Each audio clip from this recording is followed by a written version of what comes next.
I don't have any more faith in charges and convictions.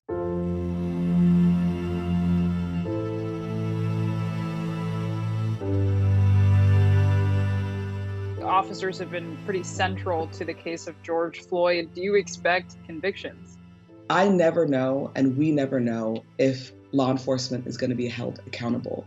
What we do know is that we live in a system that the carceral state has been used against Black people in particular.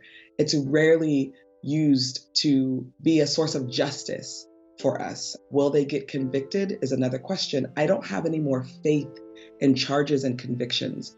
I want to rely on this demand of defunding. I think that is our next stage of the work. If you look across cities, across this country, and you look at their budgets, you will see that there's a disproportionate amount of money given over to law enforcement. Then things like healthcare, after-school programs, education, access to jobs. This is an issue about what we're prioritizing.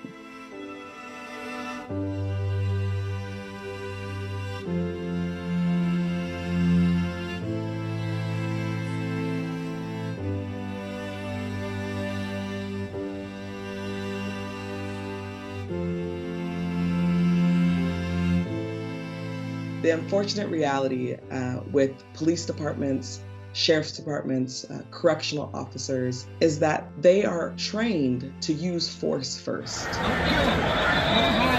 No amount of training can untrain the culture of law enforcement, which is a culture of violence. When we put all of our dollars towards law enforcement, making them be the first responders to mental health crisis, the first responders to issues of domestic violence, the first responders to issues of homelessness, we're creating a public health crisis because the more contact with police, the more harm. Instead, we can put those dollars towards social workers responding to mental health crisis, to doctors responding to drug and alcohol crisis, to caseworkers responding to homelessness.